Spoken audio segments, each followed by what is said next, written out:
Bom dia, são 8h14, sexta-feira, 4 de maio. Você está na TV Senado, eu sou André Ricardo e você assiste agora ao Senado em Dia.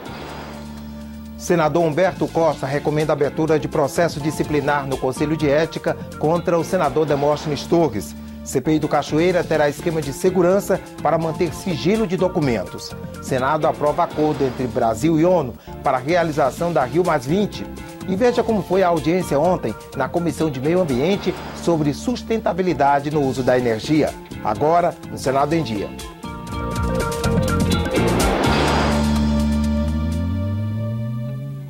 O senador Humberto Costa recomendou a abertura de um processo disciplinar no Conselho de Ética contra o senador Demóstenes Torres. O relatório aponta indícios de quebra de decoro parlamentar e práticas contrárias à ética.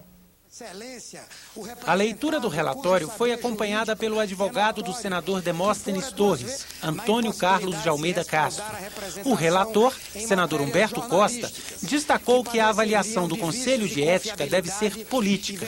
Portanto, a abertura de processo disciplinar não depende de provas, mas da constatação de que houve quebra do decoro parlamentar. A quebra de decoro é verificada por meio de critérios distintos em relação à verificação de ocorrência de qualquer delito por juiz togado. Resta claro que para a deliberação da perda de mandato não é preciso a existência de crime. E mesmo que haja crime, isto não resulta necessariamente em punição política. O parecer tomou como base o discurso em que o senador Demóstenes Torres se defendeu das primeiras acusações no plenário do Senado no dia 6 de março. No discurso, ele afirmou que tinha um relacionamento pessoal com Carlinhos Cachoeira, mas desconhecia os negócios ilícitos do contraventor. Também disse que sempre se posicionou contra a legalização dos jogos de azar.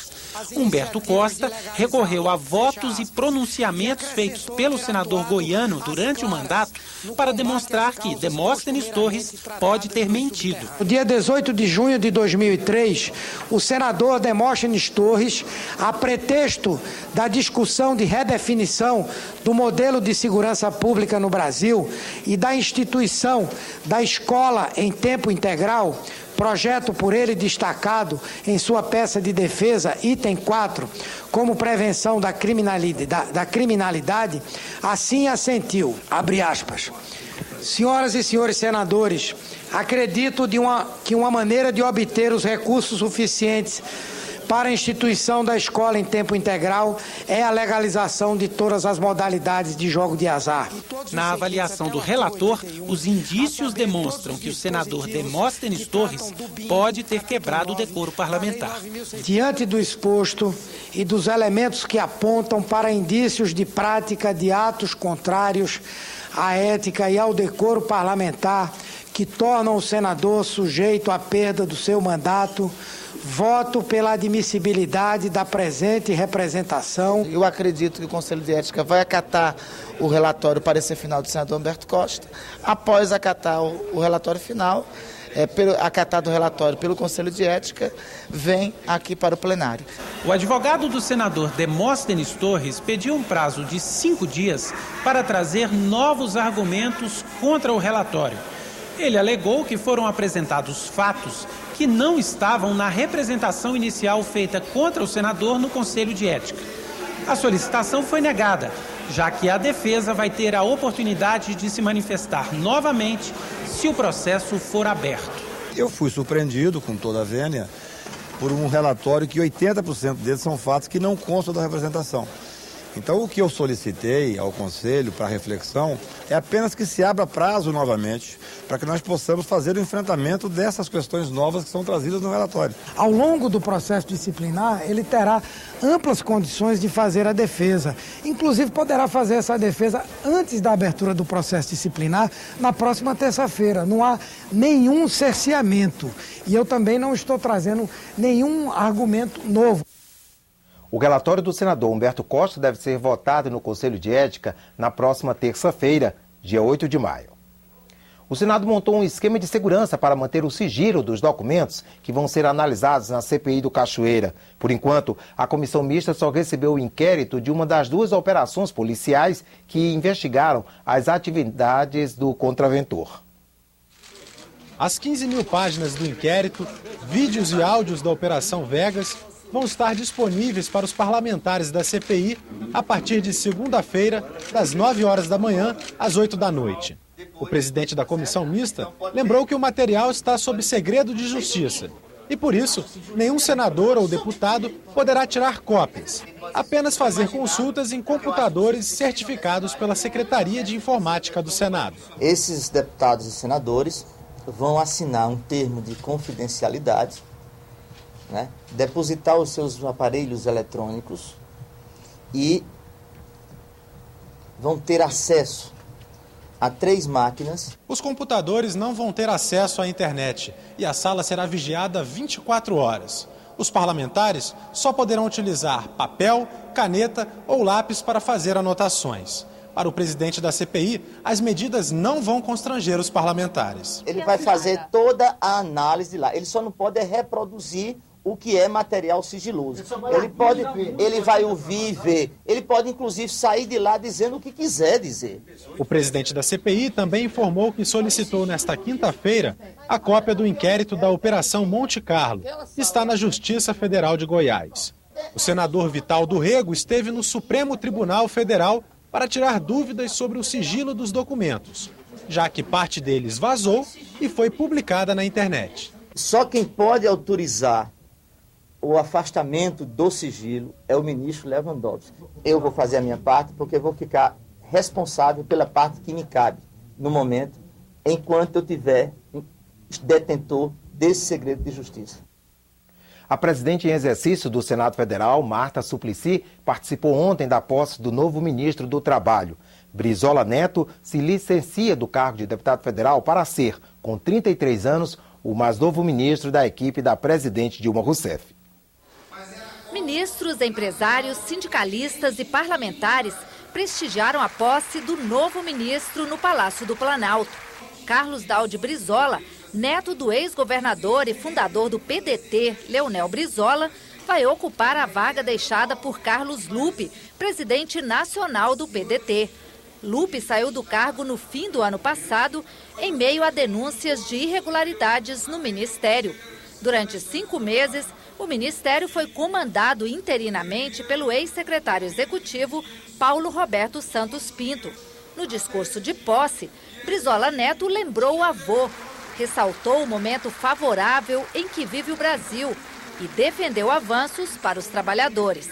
Necessitamos que a presença do Estado nessas funções reguladoras se atualize, que se agilize e que se simplifique, mas também que avance no caminho da valorização do trabalho, da dignificação do trabalhador e no entendimento de que é ele, o ser humano, o princípio e o fim de toda atividade econômica.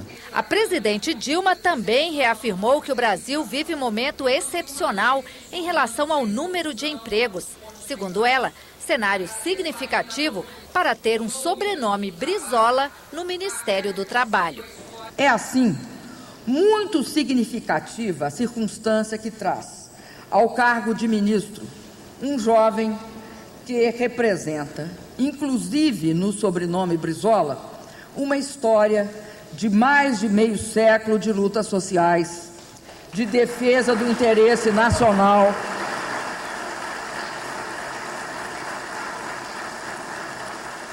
e de conquistas de direitos por parte dos trabalhadores brasileiros. É uma escolha pessoal da presidenta.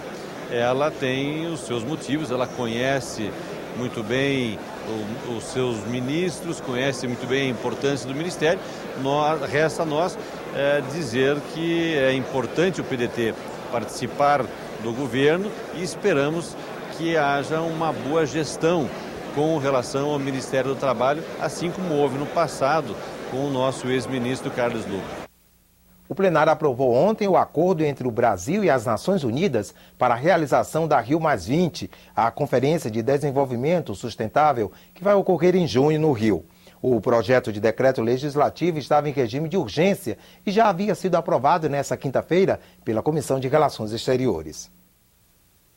O Rio de Janeiro deverá receber mais de 50 mil pessoas no próximo mês para a conferência Rio+20. Serão chefes de Estado e de governo, diplomatas, membros das Nações Unidas e de outras organizações internacionais, além da sociedade civil.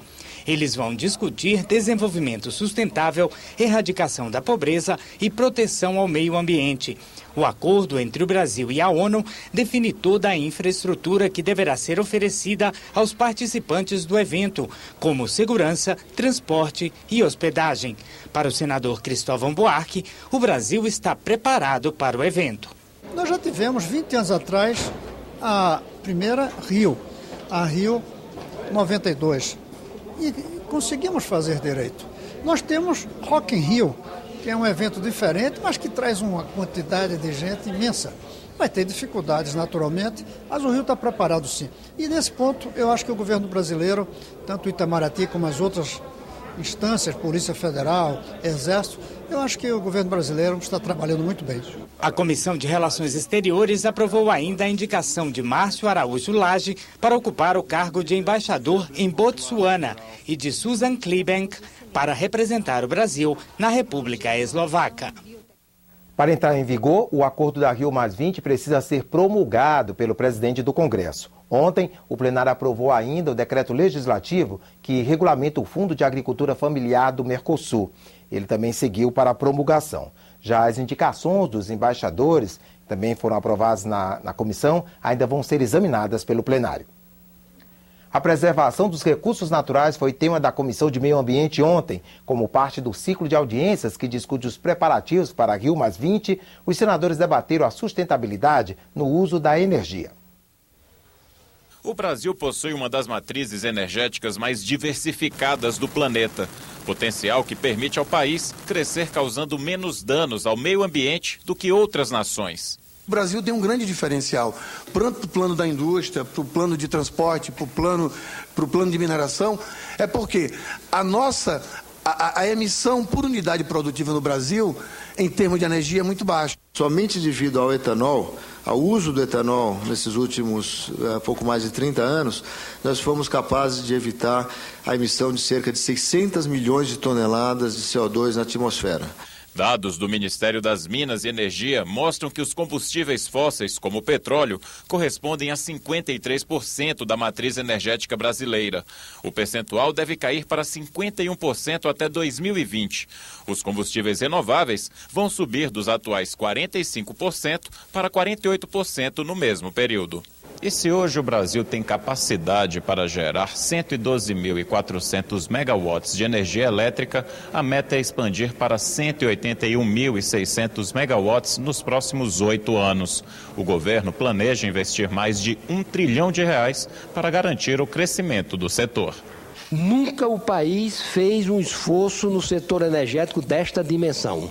Na década de 70, quando começou o esforço para aumentar a produção de petróleo, a construção das grandes hidrelétricas, Itaipu, Tucuruí e assim por diante, esse número aqui era na faixa de 2% e aqui 10% da formação bruta de capital. Para os senadores presentes na audiência pública, o crescimento energético brasileiro deve ser acompanhado por desenvolvimento social.